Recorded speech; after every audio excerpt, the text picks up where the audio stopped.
Good evening and welcome to Tucker Carlson Tonight. It is the deadliest one-man massacre in American history, yet already among the most forgotten. It's been just a month since Stephen Paddock killed 58 people in Las Vegas. For weeks, we've been asking basic questions about what happened, most of which remain unanswered tonight. What was Paddock's motive for the shooting? How did authorities possibly allow his house to be burgled? Why was Paddock's computer hard drive missing, and why did it take so long for us to learn it was missing? Why did security guard Jesus Campos travel to Mexico just days after the shooting, despite being a key witness? And why did authorities refuse to talk about that?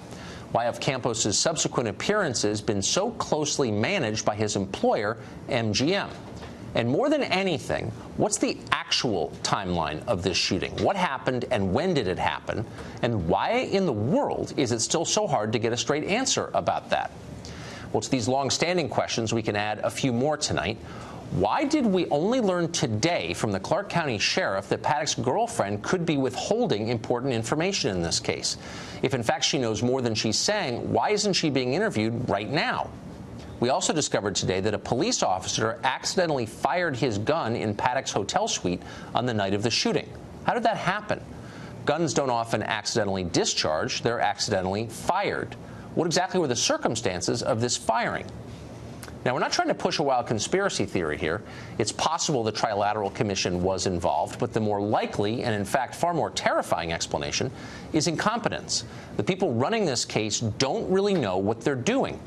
You hate to conclude something like that, but it's becoming hard not to, especially when you consider the Las Vegas case in its larger context.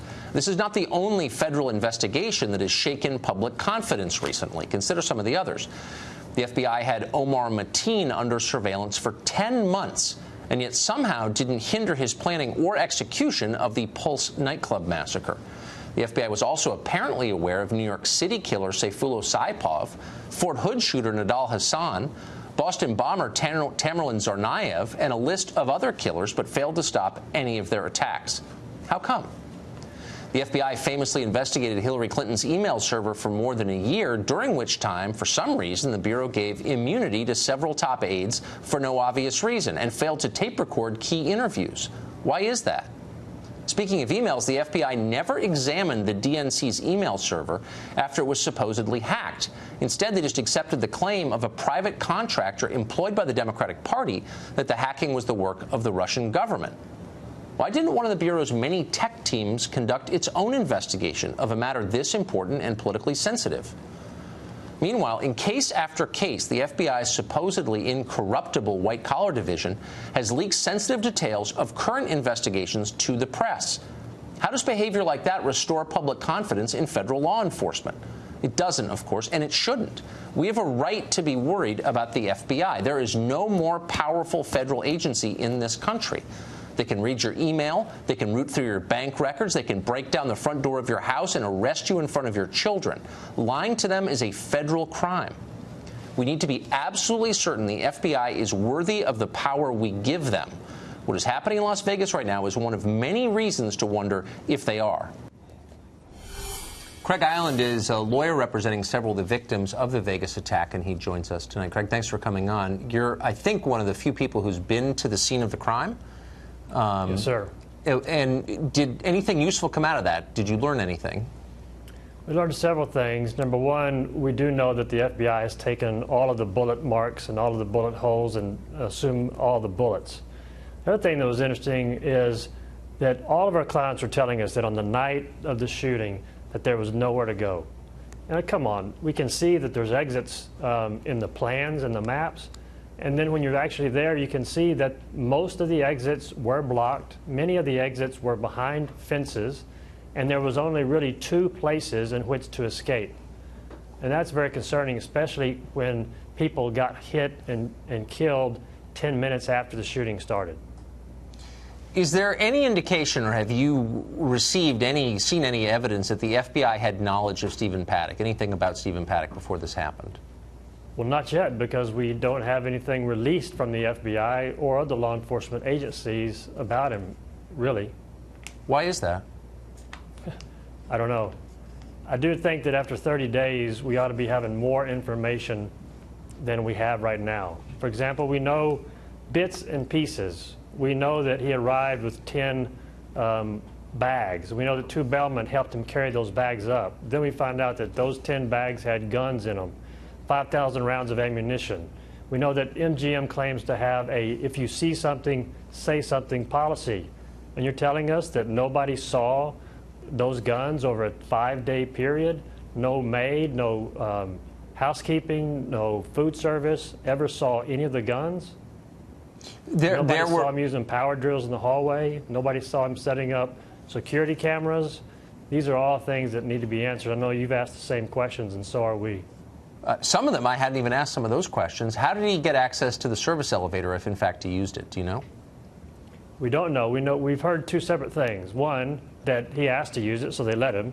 And 2, that since he was a VIP and part of the M-Life program, that he was allowed to have access to the service elevator. Either one, or either way, it's concerning. But more concerning is, how does a bellman haul up 10 bags with heavy, long rifles in them, 5,000 rounds of ammunition? They have this corporate watch center where they allegedly teach their people, if you see something, say something, and nobody says anything? And if they did, what happened with that information? I think that 27 high-powered rifles ought to pique somebody's interest, and that's the questions that we want answered. Have you been able to speak to Jesus Campos? No. Neither have you. No. And it's our impression, just from watching, that MGM has kept pretty tight management of the things that he says in public. Why would you think that would be the case? Maybe they're concerned of what he's going to say. Maybe they're concerned he's not going to stick with the MGM story. But eventually, he will be examined under oath by attorneys in these cases. And so it's going to be important to know the timeline from what he says and from what the other 2. Now we know that there was 2 other police officers on the floor with him prior to the shooting. Those are all questions that have to be answered, and they eventually will. Unfortunately, I'm sorry. What is police officers or MGM security guards? As of yesterday, it was that 2.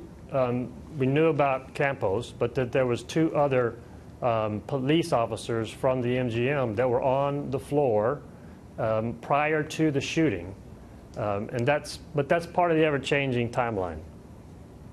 So, but just to be clear, not Las Vegas Police Department, but MGM employees acting as security. No, there was a report yesterday that there were 2 off-duty officers on the floor that responded to Campos prior to the shooting beginning. Huh. This is getting more confusing by the day. Craig, thank you for this. I appreciate it. Yes, sir. Dan Bongino was a former NYPD officer and a Secret Service agent. Kelly McCann, a former Marine Special Missions officer and CEO of Combatives Brand Security Consultants and Training, both join us. Kelly, first to you, you've seen a lot of shootings in your long and varied life. What jumps out at you as you look at the facts around this one? How many years has it been since Oswald supposedly shot Kennedy? We got that figured out?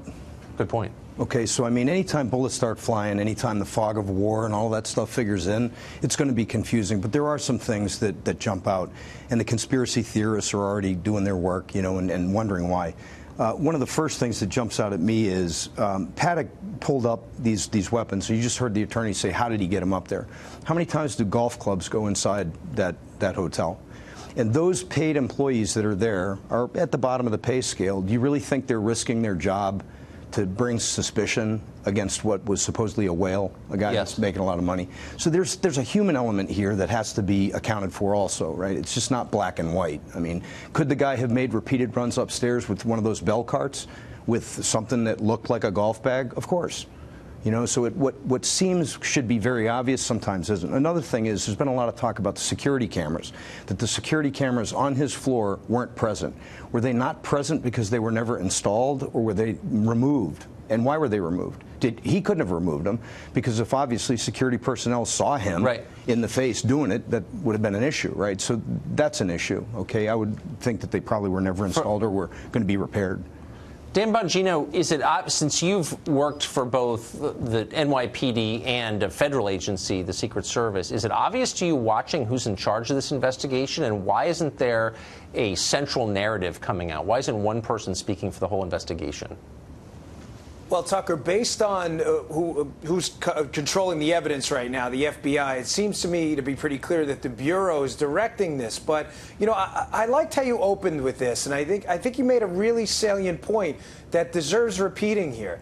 We're at a time in American history where confidence in our federal law enforcement, whether it's the collection of metadata, the failure of the Clinton investigation, the politicizing of our FBI, this is not the time to keep a lid on one of the largest mass murders in American history.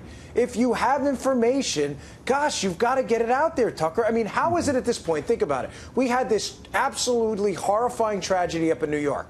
We've already got the motive, we've got the suspect, and we've got a general idea from 30,000 feet about what happened. How is it in this case we still have no idea about what the motive is, or if they do, they at least haven't told the American people to put them at ease? Remember, we were the victims in this, the American people. It's the right thing to do. I agree completely. Kelly, we learned today that a firearm was discharged accidentally somehow in the hotel room.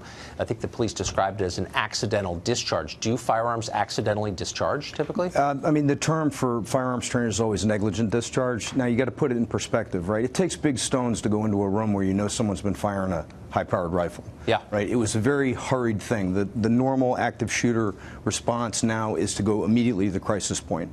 There was an explosive breach when they went in. I don't even know that had to be in place. That figures into the timeline how much time was in there. But it might have happened on a reholstering. Certainly there wasn't any furtive motion in the room that the officer could have alerted on. But people make mistakes. You know, it's easy to be critical after one of these things. For sure. And I think this gets the whole question of, you know, why wouldn't you have conspiracy theories around an investigation where there's no clear source of information? There's no list. Gentlemen, thank you both very much.